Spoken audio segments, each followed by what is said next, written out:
Hello, everyone, and welcome to Know Your Shit podcast, where our knowledge and pride in what we do drives us to be excellent. My name is Josh Cadillac, and once again, I'll be in the driver's seat for today's show as we learn how to stop just chasing paychecks and start closing customers for life.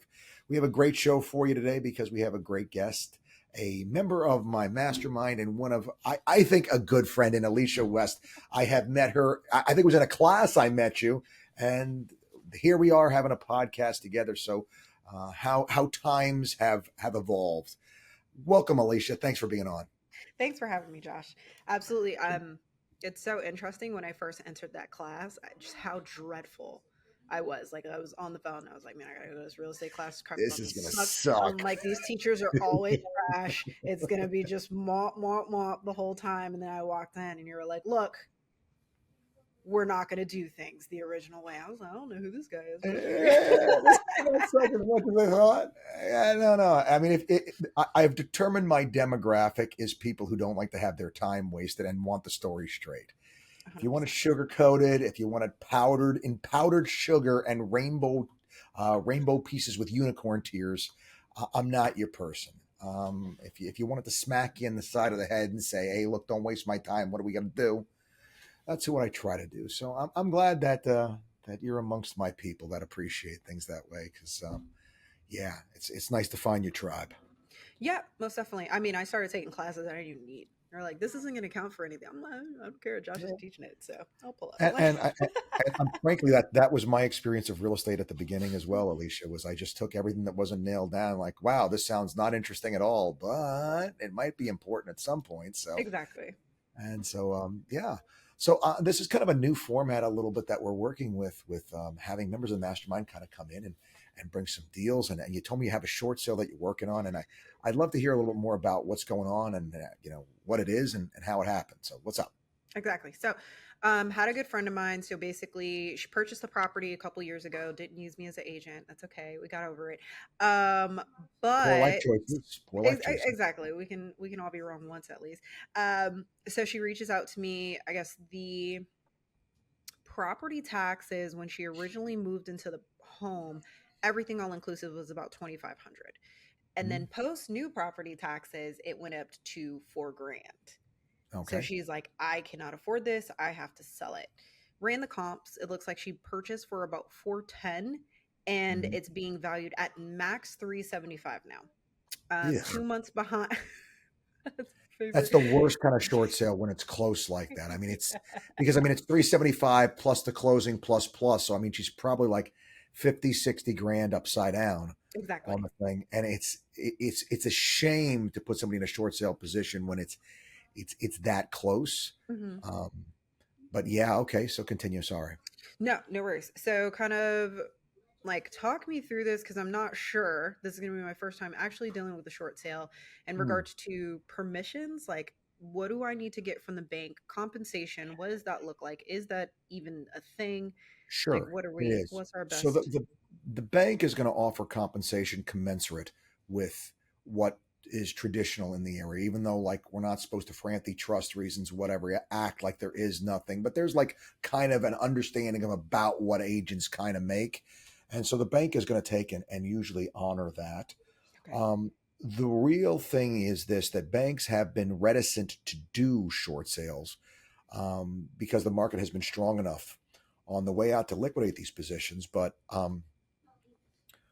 what you're looking for first is a short sale approval letter. So Okay. you're going to have to take and make the case for hardship. You're going to have to make a hardship case. Hey, look, we can't do it. Here's why. I mean, it seems to me that for the cost of ownership to go up $1,500 per month, I mean, that is, what is that? The It's property tax had to ridiculous. go up $18,000 Hmm. per year. That is a big thing. And so one of the things that I would totally have recommended to the seller before having to go down this path is to go see if they can't take and fight to get their property taxes reduced. Huh. So that's I one didn't of the know. things that you can do is you can go contest your property taxes. I know I'm like, this is the worst side of it because this is how I normally do business, which I try to always talk the customer almost out of paying me a commission by finding another way out of having to do it. Because frankly, I mean, if she has to do the short sale, Hmm. she's probably out of the buyer market. for 3 to 5 Mhm. years, best case scenario. I Wow, mean, okay. there are things. I mean, there are loans where theoretically, if you don't get too far behind, if your credit doesn't get too crushed, that maybe a little bit before that you could be a buyer again. But from my experience, like real world of what happens, it's about 3 to 5 years before somebody is able to really go back in there and buy again. Okay. But before the credit gets back. So I mean, now that credit being down, you're talking about getting a new car is more expensive. Borrowing money in any way, shape, or form, it's always more expensive. It's harder to get credit. Credit card limits wind up getting lowered on you. So even Mhm. your businesses, if you have cards that are supporting your business, it can be harder to take and deal with the cash flow. I mean, there's a lot of fallout that could come from that. So I mean, if there's a way to avoid it, one of the things that you can go in and claim a hardship and see if you can get them to take and reduce your property taxes for you would be one of the things that we could look at. But if they're going to go this short sale route, what's going to have to be done is you're going to have to put together a short sale package. That's Mhm. going to be what the bank needs to see. What going to include, all of their financials, bank accounts. There's going to be a form that they want filled out for that short sale. So if you contact the servicer and you say, hey, look, we're going to have to do a short sale, um, you know, we need to take and submit the short sale package that's going to be commensurate with whoever their lender, not the even the lender, where that loan is as well, whether it's in the secondary market, was it was a Fannie Mae, Freddie. Each one of those have their own kind of stuff that they want to see. There Okay. is a pretty good NAR, I don't know if it's NAR, but a pretty good certification, SFR, short Mhm. sale and foreclosure rep. Mhm. And they have a lot of specifics on that. I can tell you this with the short sales that I didn't actually handle the processing. I Hmm. paid someone to take and do the processing and at the time there were a lot of people that were willing to take and do that for you for a fee or something on the back end. They would handle the processing of all of this and put it in and negotiate with the bank. So what you're going to do is, in order to have a really complete short sale package, what you're going to want to have with it, in addition to this hardship form that you're going to want to submit with whatever else is going to be backup for that hardship, you're going to want an offer. Now, the Okay. offer does not need to be um, the final offer for the property. I Okay. want to take, usually the offer that we would be putting in is just something that we could get quickly more so than anything, because I want to take and put out just anything that I can to get the wheels turning and to try to get an approval letter back from the bank. So if Okay. a bank says, hey, look, you know what, we won't do 280, that initial offer was 280, we will approve three and a quarter. Well, now Mm. I got an approved three and a quarter price.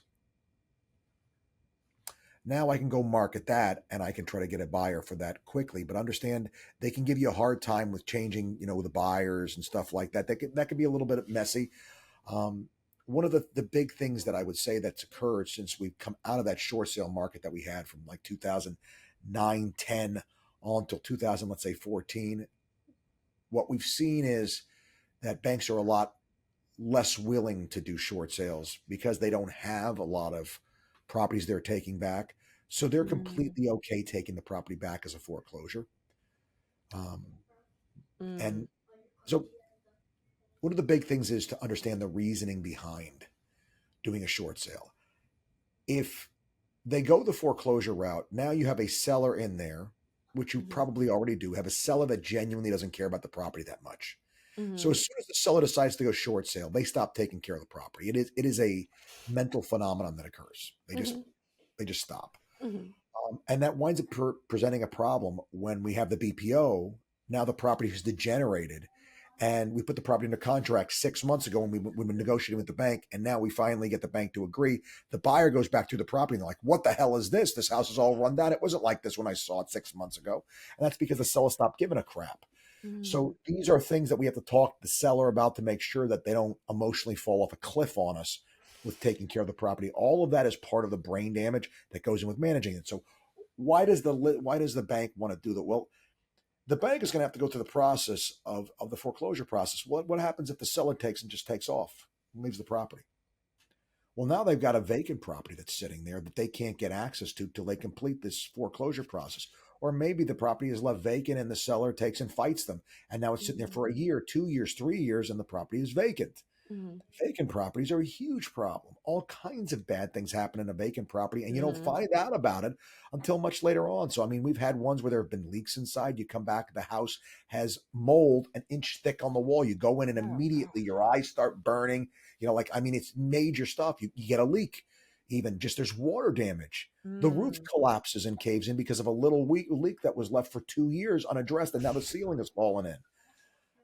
So all of this is stuff that the bank runs the risk of, and that gives them reason, plus the legal fees to take and do this. So that's kind of the leverage you have over the bank in Okay. a short sale situation. That being said, the servicer, the short sale processing, the servicer, that person never, ever will make you feel like a second that there is any motivation on the bank's part to get this done, even though there are great reasons for the banks to want to do that. So that's just if I was going to give you like a brain dump of all the stuff that you can enjoy looking forward to in this. That's what Um, I'm noticing now is yeah, just the correspondence is non-existent. I call and I'm like, hey, and they're at first they were like, well, we need another hardship package. I was like, another one? They were like, yeah, well, we submitted the first one and we asked them, she told us she didn't want to stay. So we submitted a package for her to stay. And I was like, okay, but she doesn't want to stay. And they were like, yeah, so now we need another one to do a short sale. And it seems like the first time I spoke to somebody, it was a rep who just got hired. So she was like, mm, "That's a good question." And I was like, "Okay, great. Do we have an adult that we can talk to, or yeah. are you the only one on staff?" And then the second time I called in, and the young lady was like, yeah, last time I checked, because I always double down. I'm just like, okay, like, how does this work? And she gave me the links and everything like that. And she goes, just so you know, there's no compensation for real estate agents. And I was just like, I don't believe that that's a thing. And she was like, well, because you usually do it out of the kindness of your heart. And I was like, thank you for that information. I'll double down on that once we cross that bridge. But Oh yeah. No, that is not. yeah. That is not so. That is not so. Ask her. Do you service properties out of the kindness of your heart, or do you expect to get paid? Like, come on. That's the last time Okay, you so clocked in without a job. yeah, you mean to tell me that all those agents that did all those short sales to help liquidate us and get us out of the housing crisis, every one of those agents was uncompensated for every one of those deals, huh? No. Every one of those compensations, I can tell you that I got full compensation on every one of those deals. The ones that used to cut us real bad, the ones that would come out with the stilettos, was the Mm-hmm. REOs. The REOs Mm-hmm. always cut, Yes. always gave us reduced Yes. compensation. But yeah, on the short sale side, we always got paid full freight. Okay. So when you said to at least get an offer in, what does that look like? Is that just having a wholesaler present an offer, or how would I go about that? I mean, I want to take and get an offer in Hmm. that is something that they might accept. Right? Understand that Mm, somebody's going to do a BPO on this property. Um, and BPOs tend to come in on the low side. hmm. So if I And can just for take the and get audience, can you clarify what a BPO is? broker's price opinion. Hmm. Broker's price opinion is when the seller, the lender, is too cheap to pay for a full appraisal. They don't want to take and have like a professional do it. So they have some broker who they can pay $40, $50 to say, hey, go out there and take and give us an opinion of value. I know this because I was that Mm. dummy that used to do that all the time.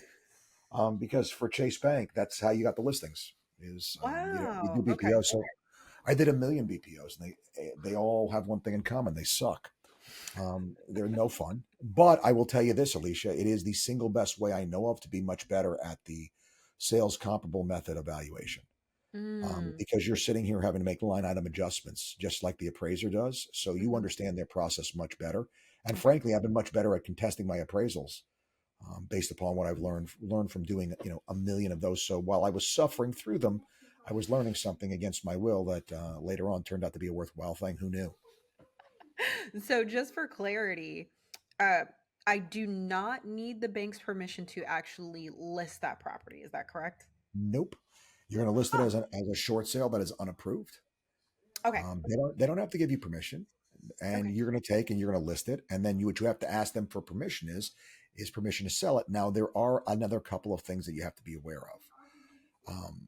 Your buyer is going to they're probably going to give what you need is, in order to sell it, you need a release of lien. All right, at a minimum. Release of lien. Okay. Okay, that is the minimum to allow the sale to happen, because the lender has a lien that exceeds the amount of the proceeds of the sale, so they're going to take and give you a release of lien in order for that to happen.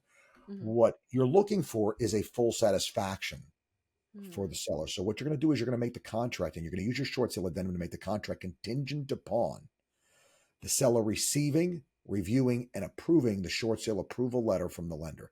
That means based upon what that lender says, when they send that approval letter, they're saying, hey, look, we will let you sell the property based upon these terms, making sure that those terms um,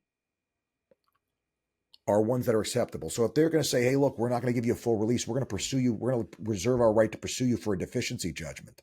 Mm-hmm. That means that they can get a judgment against them against your seller for the differential between what they owe and what they were able to net in the sale proceeds. Got it. Okay. If they're going to give a full satisfaction, here's the downside with that. That is going to count as taxable income to your customer. Oof. Yeah. Okay. So it's going to be counted basically as gift money to them. Yeah.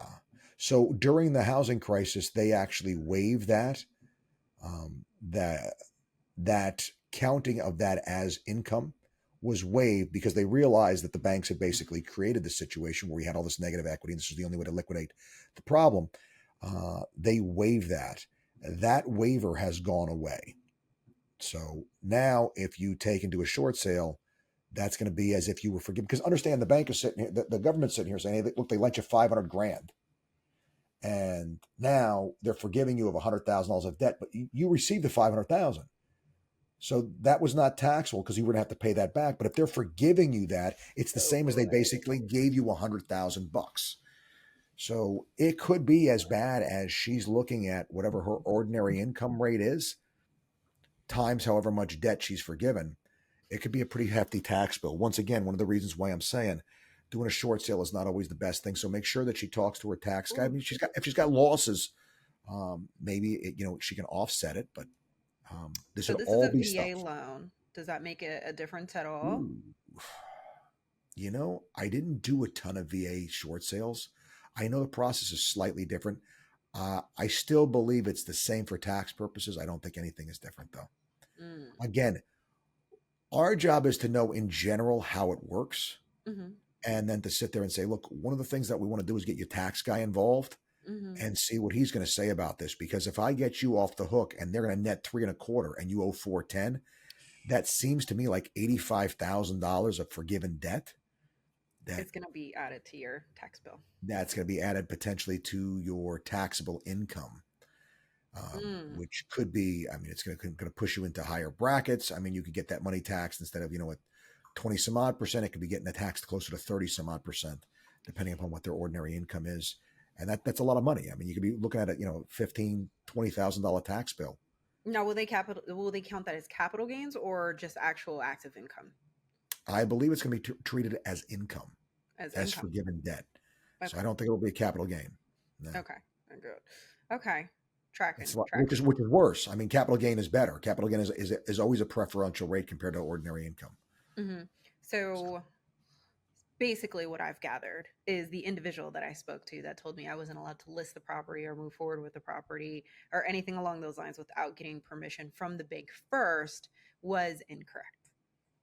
That is kind, I would say, is an idiot. Okay. Good. We, we could talk more on. Oh, oops! Did I slip with that on that subject later? We could talk more on that subject later.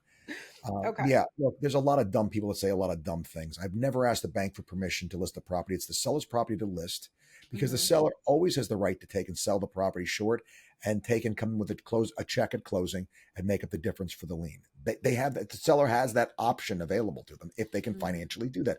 If they can't financially do that, I can list the property and say, hey, look, I can't pay anymore. Mm-hmm. I'm not going to be able to pay. Mm-hmm. So I've done my best to create an alternative circumstance Mm-hmm. that's in the bank's best interest, which is I found a ready, willing, able buyer that is willing to pay what full market property for the property is. Will you allow me to release the lien and walk away from this rather than to go through the whole song and dance of me being in default, not being able to make payments for months? You're going through a year, year and a half, 2 years to foreclose on me, all this kind of stuff. I could literally make the pain go away today. You're going to save you all the legal fees, all the potential maintenance costs, all of that goes away. I have done my best to provide you with the solution in hand, turnkey. Do you want this? Or do you want to take the other route where now it becomes maybe contentious? Maybe, I don't know how it happens. Maybe the toilets disappear. Maybe the appliances disappear. Um, you know, and not that you're going to be the one that does it, but that kind of stuff happens to vacant houses. That's I got to true. say this to you, Alicia. This is something that always amazed me. Just because somebody could not figure out a way to pay their mortgage did not make them an absolute savant at how to strip a house down to next to nothing. I mean, the stuff I saw, houses where the plumbing pipes were removed, where the electrical wire was torn out. I mean, that We've house seen was we've a seen shell. bathtubs taken out of properties from the second floor. I'm like, Yeah, the level of intention. Somebody took the stairs from the outside of a property, like just took all the stairs away. It was literally just like a floating patio. you want to foreclose on me? Here you go. And I mean, realistically, could the bank theoretically pursue criminal charges if they could tie them to? Yeah, they could. I mean, guys, it's not. We're not saying this is a good thing. Just real world. This is what actually went down. I mean, people pour. There were the stories of people pouring concrete down the toilet. I didn't see. I saw some of that, not a ton of that. That didn't happen as much as the stories made it sound like. But you definitely saw. I mean, like going in and seeing no appliances in the kitchen. That was all. Like you were shocked if there were appliances. Um, Yeah. I mean, these properties and some of the foreclosure properties that we took back, holy God, you need a tetanus shot just looking at the place. Oh my goodness, I can't Oh, I imagine. mean, stuff. I mean, I could tell you one horror story, actually, one of the worst that I ever saw. This one's going to just make you sad. Um, this property, the guy came to me. He's like, yeah, I got to move to Ohio and we bought this house and now we're way upside down on it and whatever. I said, well, look, guys, you got to do a short sale. That's really the play. He's like, I don't know. And then so he wound up listing it as a rental with somebody else and he rented the Okay. property and horrible experience. Horrible. I mean, the tenant paid 2 out of like 20 months that they were in the property. Okay, so 18 months with no income, all this kind of stuff. Finally, after a very, very brutal eviction process, they got the tenant out. And they finally said to me, Josh, go to the property, see what we got.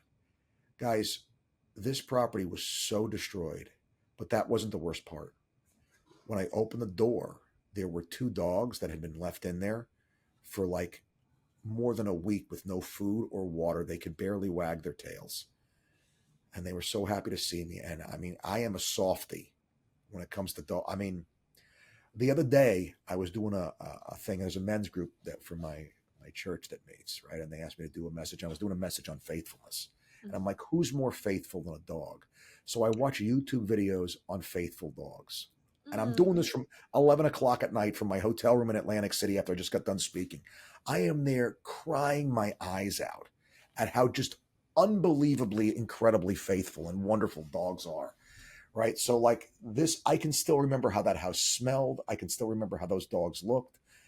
And I mean, just how tragic and sad it really was. And all because, frankly, that the lesson I took from it, I did not make a compelling enough case for these folks not to make that poor choice and rent that property out. I took the blame on me. I needed to be better at my job, be better at Mm. making the case that they needed a short sale. And I use that as fuel to get better at what I need to do. I use my failures to remind me of that stuff. So yeah, that's what the big takeaway was from that one. I mean, in that house, I mean, it was. I don't know how you got rid of the smell. I mean, it was just Mm. so bad. It was just like you know, crap on the wall, and it's horrible, Yeah. horrible. Yeah. Sheesh. Anyway, Now, time frame. That's extremely sad. A time frame on short sales. months, Obvious months. months to years. The longest one that I ever did took us 7 years to complete. Um, A short typically, sale took you yes, no, seven there's nothing years. short about a short sale. Nothing, nothing short. 7 years that one took. I would say for the most part, we got most done. I would say in the 4 to 8 month range is how long it took us to get the approval in. Understand that these loans a lot of times are resold multiple times, and so they're going back and back and back and back to contact all the parties to get all the documents that they can and get the sign offs um, to get it done. So yeah, So, months. how do you end up avoiding foreclosure in the midst of the short sale? A lot of times, what we would do is we would get the attorney involved to take and do foreclosure defense. And if you're showing good faith effort, typically the court, I mean, Florida is one of the greatest states at protecting you from losing your primary. And Mm. so if you're in that situation, you can show good faith effort that you're working hard to try to get something done, and the bank is not doing their thing. And one of the thing also is that the bank has requirements for how long they have to respond to stuff. And so when they're exceeding that, you're just going to take and remember the term escalate. Okay. Okay. Just assume you're going to have to escalate always, because they're always going to miss their timelines. It's always going to take them longer than it's supposed to respond to stuff. So this is where you're going to take in, there's a process to escalate it. And that's when it goes to like the supervisor type level. And, you're constantly just pushing on this thing. So your job is going to be to take and ride this thing like a rented mule and just stay on top of it and break chops. Hey guys, where are we? Hey, it's been 5 days. You have 5 days. It's now day 5. I don't have any. It's day 6. I don't have anything. Where are we? And staying on top of it. Okay, perfect. Thank you for that. Now, Yep. let's roll it into, you've been in the real estate industry for how long now? Somehow it's become 16 years that I've been as an agent. Prior to that, as a real estate investor for a long time as well. But yeah, 16 years. Frankly, Alicia, I have no idea how that happened. I'm going to tell you, it's a one day, because when I was like where you were, I'd walk into a class and I've been doing this for 15 years. I'm like, how the hell do you get to 15 years? It turns out don't do anything and you get there. You get I there. mean, it just kind of, it sneaks up on you. So 16 years. Yes. Okay, awesome. And obviously you've seen the influx of agents that have come into the real estate space. Yep. Welcome, The all of tent. you guys. Welcome to the party, guy. Welcome to the circus. Let's just say you had 3 things. What are the 3 things that you felt truly, truly helped you get to where you are now, as far as just Okay. lifelong, like closing for life? Okay. I would say I'll tell you 3 things that I think are the areas that agents need to focus on, because I say this in a lot of my classes, Mm-hmm. and then I'll give you I think the 3 things for me because that'll be slightly different. Okay. The 3 areas that agents need to focus on that nobody really tells you, but you need to know: valuation, you got to know what stuff is worth; negotiation, you got to be able to be compelling; you got to learn the tricks and tactics to take and persuade people to your position. And the third one is you must understand the value of the investment. You must be able to quantify the investment of real estate. If you can do those 3 things, I say to people all the time, the best course that made me the best residential agent that I ever took was CCIM, which is commercial. Mm-hmm. And the reason being is CCIM, those guys really get down and dirty to understand the value of the thing they're selling. And that value translates to the residential purchase as well. The residential agents are just completely blind to it. So those 3 things I think are the topics that there's a lot to learn in. And if you're a newer agent, you've gotten past understanding your MLS and your contract, and now you want to know what's next. Those 3 things are the things to lean into really hard. Okay. If I want to take and say like macro scale, and this is not as fully fleshed out, Alicia, so it's just not going to be maybe as polished as some of the other stuff would be, I would say, commit to pay attention and being curious. All right. Just being constantly curious. How does that work? Why does that work that way? When I started, I didn't know anything. And I didn't, like the agents were getting out left and right because there was no money. I didn't know any different. 2008 is when I come in, nothing was closing. I'm like, oh, this is what it's like. I had no context. So like I'm fat, dumb, and happy. Like, oh, okay, this is how real estate works. And because I didn't know any better, I was closing business, and I was happy that I was closing business, and everybody else, like, they weren't, because they were complaining that it wasn't as easy as it used to be. I didn't know used to be. So, but what I did was I was super curious with the short sales as to how they worked, because that seemed to be what there was a lot of. And I quickly made myself into the expert on it by just simply going in and not like, what do we need to do to this deal? Well, why is it that way? And why is the bank doing that way? And they would give me the other foundational stuff that allowed me, when I would get a question that was something that I didn't have a specific answer to, I could intuit what the answer was based upon the fact that I understood how it worked, right? And so I very much, I say when I learned electrical work, I learned it the same way. Rather than somebody showing me, hey, put this wire here, I was always like, well, why am I doing it this way? Like, why is it that way? And once I understood fundamentally how it worked, I was able to wire things that I had never had any direct experience with because I understood foundationally what I was doing, right? Mm. Um, so it allows you to have those if then statements. If this is how it works, then what I need to do here is this, right? Right. Right. And so, just staying super curious. Reading is something I always felt incredibly guilty most of my life that I didn't do more of. And then I discovered Audible. That's literally your best friend. It Literally love is, Audible. I am north of 3,300 books I have listened to since I discovered Audible, 13 years ago. I listen Wow. to a lot of books. But I mean, the cool thing is not just listening to stuff you like, but listen, like, I mean, if you're listening to only self help books, it's a waste of time. All right. Mm-hmm. You listen to some, you've listened to business books, it's a waste of time. That's the thing I say, frankly, Alicia, if you've listened to or read 10 business books, you've basically read them You've read all them all. because it's all the same crap over and over and over again, like trying to state the same idea like it's something new. Every once in a while, somebody comes out with something that's new and interesting, right? Mm-hmm. Mm-hmm. But I mean, read a book about negotiation. Read a book Mm-hmm. about the Revolutionary War, Hmm. and reading about how Alexander Hamilton and Thomas Jefferson had their own newspapers blasting each other simultaneously. That way, when you watch the news, you realize what we're seeing today is just more of the same. It's nothing new under the sun. It gives you context. It gives you the Mm-hmm. ability to have a better breadth and depth of conversation, and also to know that your conversation is foundationally better tied. So, read books about economics, history, guys. It's just so important to take and be able to ground everything you say. Um, to something that's meaningful. So I would say those two things come to mind. And then um, the other thing as a real estate agent, go to the freaking office, show up Go to the office, really. 6 days a week from at least 9 to 5. Yeah. Okay. And what are they doing there? Complaining a lot. I always say you want to complain, go to a real estate office, but that's where real estate business was done, Alicia. And frankly, by physically being there, I fell heir, not every day, but over a year, there's 8, 10 deals that I got just because I was physically there. That's 8 or 10 deals to the bottom line that if I chose a different venue, yes, it would have been more easy to watch Judge Judy. Yes, I could have worn my Snuggie all day. But yes, I made myself uncomfortable. I put on dress shoes. I put on clothes that required going to the dry cleaners when they were done every single day. My belt and my shoes matched every single stinking. I don't dress as nice teaching as I used to then, and the only reason why is the shoes aren't comfortable enough. I did a lot more sitting. When you stand all day to teach in a room, guys, you can't wear those dress shoes. They kill your feet.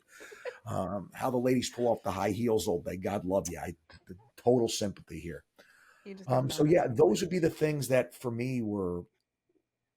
Look, I mean, work hard. Take pride in the fact that you work harder than the other folks. I Mm-hmm. earn what I get because I'm willing to work harder than the other folks do, unapologetically. I want to be able to look the other agent in the eye if I need to. And that, Alicia, you know me, I'm a nice guy. But I will look any agent in the eye and say to them, I will work you into the ground. You will quit. You will go home before I will, Mm-hmm. because that's a hill I'll die on, right? I need that motor in there because I proved it to myself. When it was 9, 10 o'clock at night and I'm finishing up contracts to take and get everything done that I needed, these are the nights where I feel like I earned it, because you want to know how many of these other bums are at home in bed? They're in bed because they're soft. They're not going to get what I'm going to get because I'm willing to work harder than they do. Mm-hmm. And Mm-hmm. that's a piece of this, that pride that comes from knowing you did the work to earn it. Everybody is out there trying to hack and make it easy. What's the life hack, the fitness hack? Hey guys, here's the hack. Do the freaking work. Work hard. That way, when you come home, you sleep the sleep of the righteous. You sleep the sleep of somebody who knows they went out there and they did the hard work, and what you get, you deserve. So That's what I would.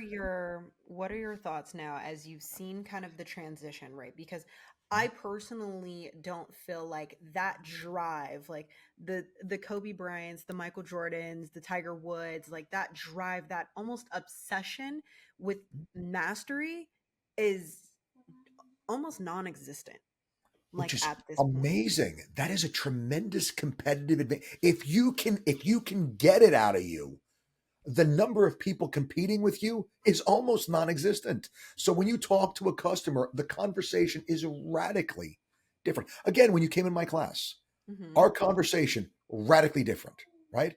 Absolutely. Because I refuse to give you guys the garbage that I got from a lot of the classes. Not all the classes, but a lot of the classes that I took. Guys, I took some great people over the course of my time. There's some people I love and respect to this day. They changed my life, and their willingness to stand up there and do that, nothing but my love and undying respect. There are other people, I wish they had found another career choice. I'm not going to lie. All right. They wasted a lot of my time, and they sent me down rabbit trails that I believed them. I was too stupid. I was too new to know any different. They sent me down rabbit trails that frankly cost me time and resources that, when I started in 2008, Alicia, I had lost everything. I Mm. lost everything. I lost my businesses. I lost the home that I grew up in. I lost all of my properties. I lost everything, and I had to make it work. The last word my father said, the last thing my father said to me when he died in 2002 was, "You take care of your mother, your brother, and your sister." Mhm. And I had built a good portfolio. We were opening these restaurants. We were doing well. They were spooling up. And then 2006, 2007 comes along, and it all starts to go to crap. By 2008, all of my real estate that was doing so well, all my commercial real estate, I was 100% occupied with a 30, 40 names on a waiting list to get in. We're 60% occupied like this, with only half of the 60% paying the rent. That debt Wow. service that we were making with a $30,000, $40,000 a month, over we were, our DSCR was like 2.0. We were great. To now we can't make the mortgage payment on the loans, and now we got to let the properties go. And now I had to let the home that I grew up in go.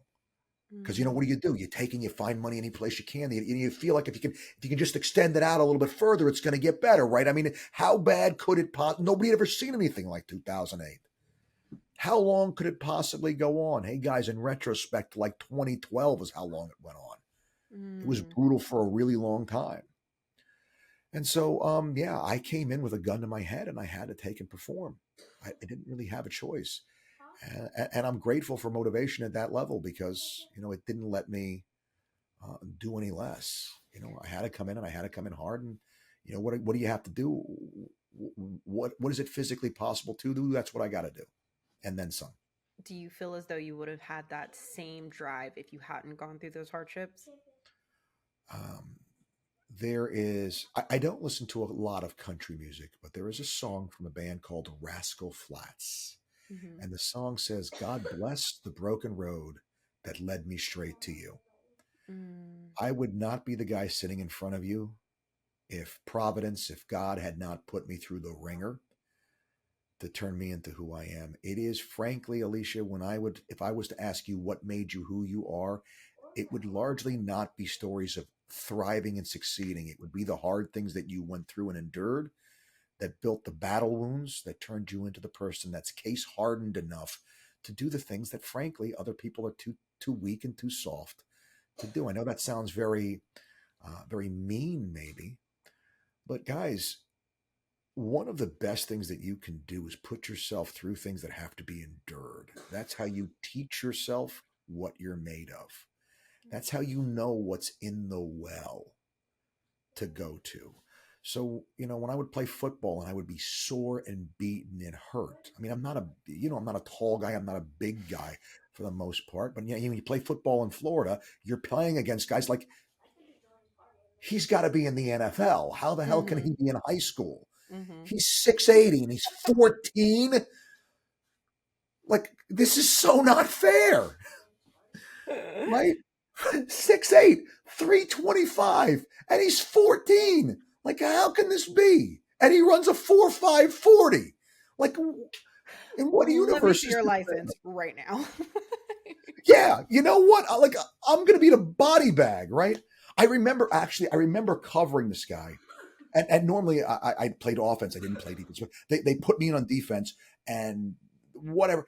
I had to cover this guy. He was 6'6", and his arms when he was standing still almost went to his knees.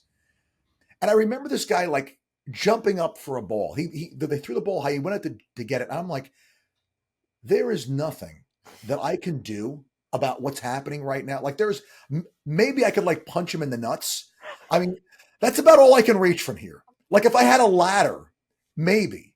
I mean, I had never felt so powerless on a field in my life as watching this guy do this. So, but there was a thing toward the end of the game. Usually, I would take a lot of the plays that were hard hitting, stuff in the middle. I'd get hit a lot, and I'd get hit hard. Mhm. And when we get to the end of the game, I would be hurting. But because I'd been there before, I could say this isn't as bad as that time. Man, come on. Mm. You played another quarter that game. What are you getting soft? I mean, because I know I've been there. Mhm. And so one of the cool things about putting yourself through hard things is when you get to the other side, you always have that as a point of reference to go back to and sit there and say, well, wait a second. This isn't as bad as that. That's so good. I've survived that. And so I think one of the good things, and maybe add that to the list, Yeah. is do hard things just Now, because they're hard. on the other side of that, right? We are seeing an influx of everybody leveraging AI.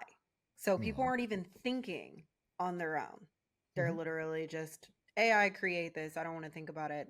Do this, Mhm. do that, right? Sure. So the times are easier now. It's a In lot some easier. ways. There's in some ways in regards to like people don't really have to think about things too much on their own. There's always some resource that's available to you for you to not have to sit and ponder on it for yourself.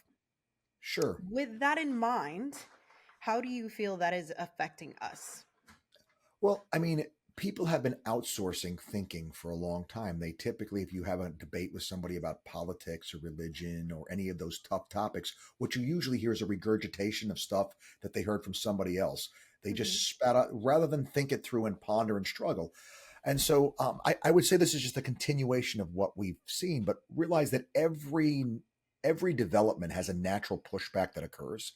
So when the internet first came out, one of the first businesses to almost be completely eliminated was travel agents. Travel agents almost Hmm. were completely eliminated because now why am I going to pay somebody when I can go book my travel? I can book my tours. I can go directly and save that spread. Hmm. Hmm. They are one of the single fastest growing industries in the country right now. And the reason why is if you go Google search, let's say, Alicia, you said, Josh, you know what? I love hanging out with you. We should go on a trip together. I say, Alicia, that sounds like a blast. Hmm. Let's go to Mykonos, Greece. You're like, I've never been there. I've never been there. It sounds great. Let's go. Hmm. Fantastic. All right. Well, you know what? If we're going to Mykonos, Greece, I'm sure there's a place like that the natives know is the place to eat. That's Yeah. what's the one place to go to? So you and I both do a Google search. How much bullshit, excuse the choice of word, are we gonna have to go through to try? I mean, it's gonna take hours of waiting through sponsored ads, Yes. reviews that we find out toward the end. Oh, well, they paid to be on the list. Like all this shit, Hmm. right? Hmm. As opposed to going to a travel agent and saying, hey, I'm going to Mykonos, Greece. Is there a place there that you're going to Mykonos? All right. When you go to Mykonos, there's a little alley. It's between these two streets. If you sneeze, you're going to miss it. It's like this wide, right? And what you're going to do is you're going to look halfway down that alley. There's a blue tarp hanging over the door. You go down, you knock 3 times, you ask for Nick. You tell him George sent you. He's going to take you into the kitchen. He's going to open the window. There's a view you've never seen before. He's going to feed you the best. That's what we really wanted, Yes. right? Yes. That's the reason why. So I would put forth to you, Alicia, I actually look at this as a tremendous advantage for those of us who are not going to take and write a book by AI. I've used AI Mm. to help, but here's the Yeah. thing: I have to sit in front of a customer. When I say when I did the last book, the buyer brokerage agreement objection class, Mhm. I had AI aggregate all the best objections that buyers have to buyer brokerage agreements, and that's Okay. all that I had to do. I did the rest, right? Hmm. Because I feel as an aggregator of data, sure, no problem. But as far as to take and do what I do, Hmm. no, because I need me to be able to do that because I need to be able to sit here and have a conversation with you. And the fact of the matter is, AI can do everything but sit down in front of the customer across the table from them, live and in person, and make me not sound like a moron. AI can't do that. I have to be able to do that. And so for that reason, we can try to band-aid this all we want to, but you're dealing with a tangible asset that has to be sold. It's going to require you often to be in the same room as the customer. And if you haven't worked on that skill set and you outsource that to AI, I'm sorry, if you don't practice, you know what they say in pitching, if you don't use your fastball, you'll lose it. That's so So good. I think agents are getting, I think it's actually going to wind up being a competitive advantage for those of us that don't let that skill set of the individual interaction get soft. That's great. That is amazing. Now, let me roll this. Okay, because your well is so deep. I just love it here. Um, so let's say you're a new agent. Okay, Mhm.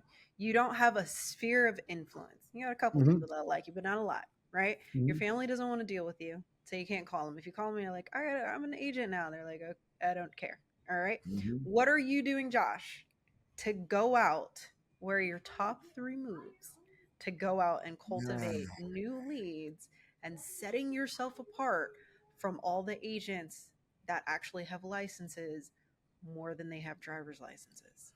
I totally respect that. So I think that one that's making that should be making a comeback is collaborating with title companies and mortgage Oh, companies to try to put together um, first time buyer classes where you love teach that. buyers how to. That was a big thing prior to 2008.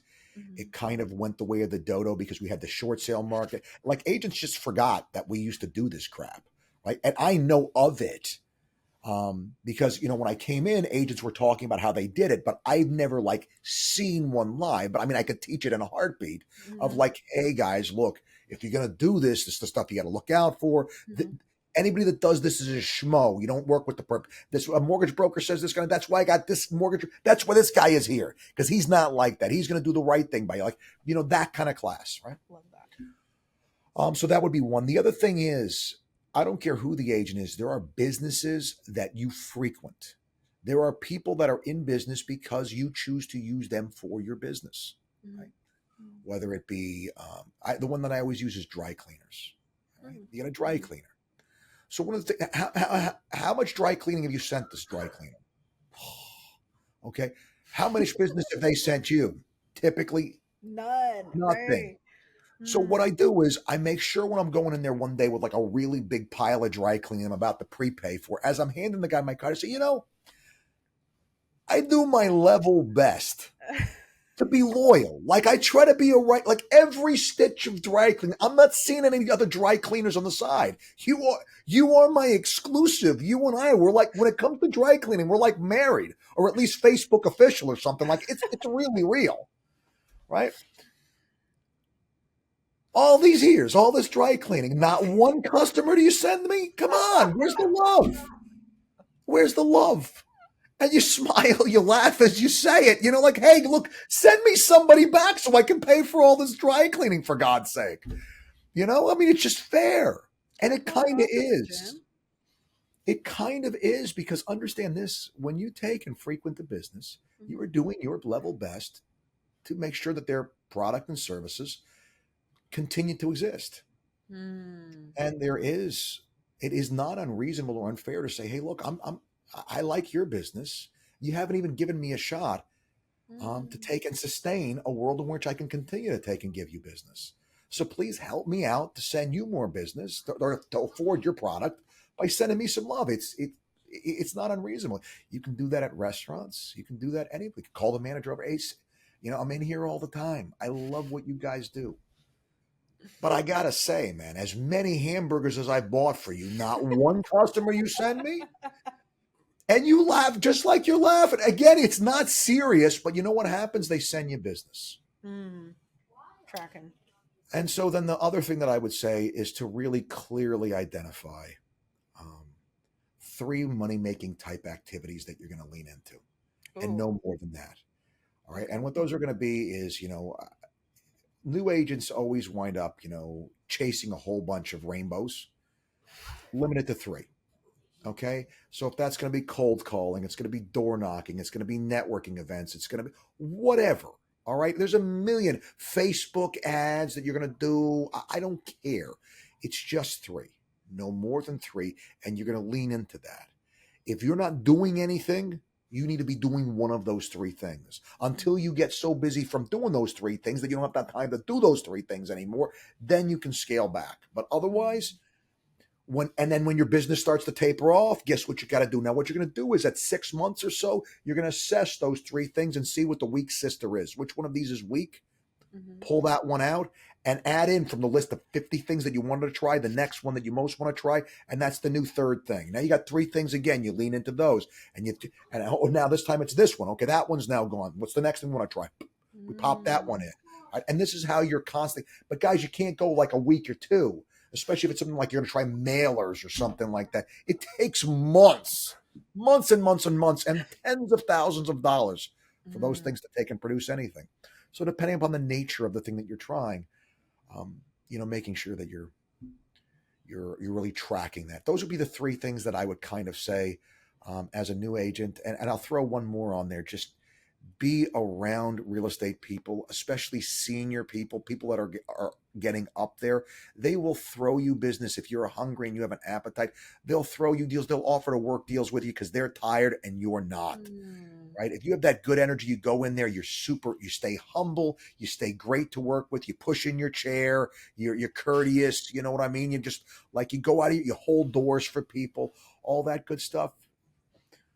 I understand, you don't know what the thing is. I always tell the story about Yogi Berra. Yogi Berra was one of the sweetest, nicest guys in the world, but he had one thing.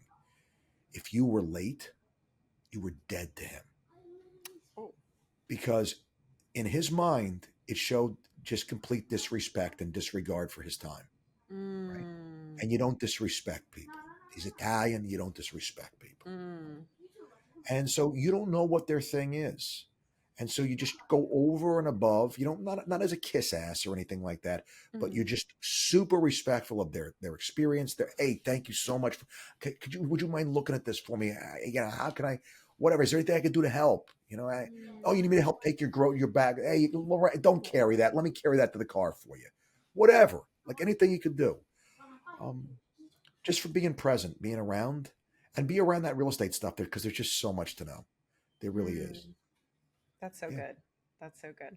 Josh, thank you so much. This has been like amazing. Well, you just interviewed me on my own podcast, which was great. I totally had fun though, because I mean it's nice that it's so much nicer than answering a list of questions. It's just so much more fun to have a conversation. Frankly, I don't see as much as I used to, Alicia. So I'm glad we get a need chance. to fix that. Yes. Yeah, we do. And it gives me a chance, almost like kind of quasi face to face, to wish you a Merry Christmas and a Happy New Year. That's right about when we're doing this. So you guys will probably see this months from now, but we'll try to get this out there sooner than that. We'll get the recording out here eventually. We're on it. We're on it. All right, Josh. Well, thank you so much. So for those who will be on my audience, where can they find you? All that good stuff.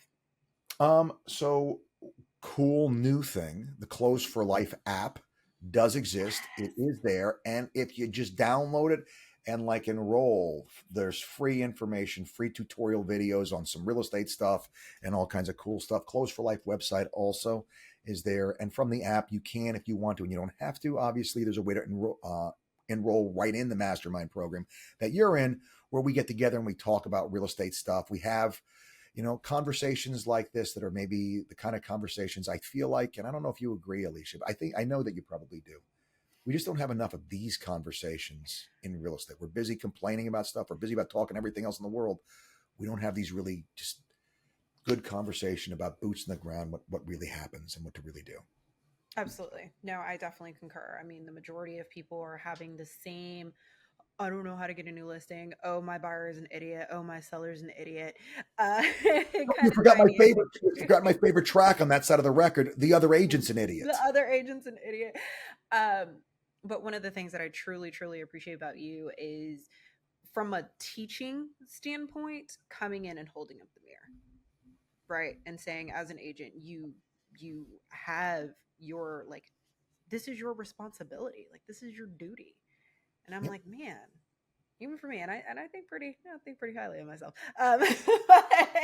Like immediately, I trusted you as a guide and as somebody that I trusted to actually teach me, because there's a lot of people who fake the funk in the space, and they're like, oh, I signed a contract one time, so now I am the guru of real estate. And you're just like, dude, like, I watched a video of someone sign a contract one day, so I'm practically an expert. So, I mean, and it's kind of cool, Alicia. I'm going to give you a word that you probably haven't been described as before, but it's a pretty good word, which is capacious. You're a person that has capacity mm-hmm, to take and do a lot of things. mm-hmm, And folks that have capacity, I try to be in that category as much as I can. mm-hmm. Um, when we're not challenged, we wither and die. Yes. And so, when somebody's sitting here saying, you're the best, you're the greatest, I frankly want somebody to sit here and say, look, you suck. And this is why you suck. And this is how you should be better. And I'm like, whoa, I didn't know that, but I can do that. Holy crap, I can be better than it is right now. Mm-hmm. Well, let's do that. Absolutely. As opposed to somebody sitting here getting a fan out and a picture of the sun blowing sunshine up my butt. I don't need that. Right? Like, you're good enough. You're smart enough. God wanted people like you. Tell me what I'm doing wrong so I can make it better. Because at the end of the day, then I'm improving whatever I've experienced. It could be better than that. Absolutely. And I want to be moving to that. And so the thing is, and I think you know this, you're capable of a lot, and you're capable of more. Mm-hmm. Mm-hmm. And so I want to identify those things that are in the way of that more.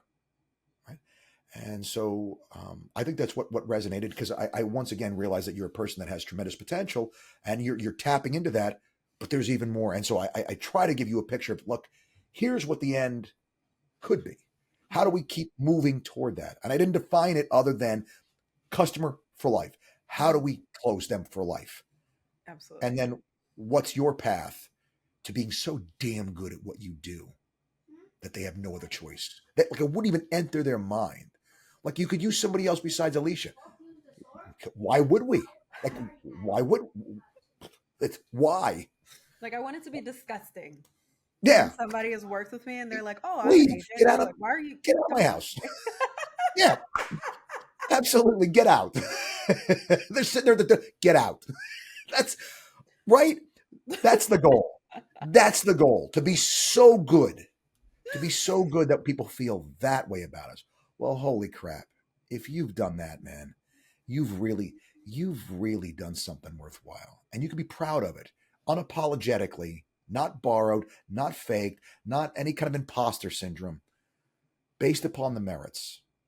Proud of what you've done. And that, man, that feeling is wonderful. And I want everybody to have that feeling. Absolutely. Thank you, Josh, for what you do and for just choosing to step into it. I had a mentor tell me one time that you should always prefer criticism over compliments, because you can grow from criticism, but you can't grow from compliments. And yeah, so here compliments are nice, but at the end of the day, and I mean, it's a tough thing. And you're probably in the same boat as me. Like, I get the compliments. I'm like, yeah, it is what it is. You're like, yes, it's nice. 100%. Show me another strategy, please. Yeah, but like, how do we get better? How do we do this even better than we do? So, yeah, no, it's good stuff. I suppose as we wrap this up, I owe everybody what I always tell them, guys. I will tell you what I always tell you, and Alisha is great at this as well. There is never an excuse not to know your shit.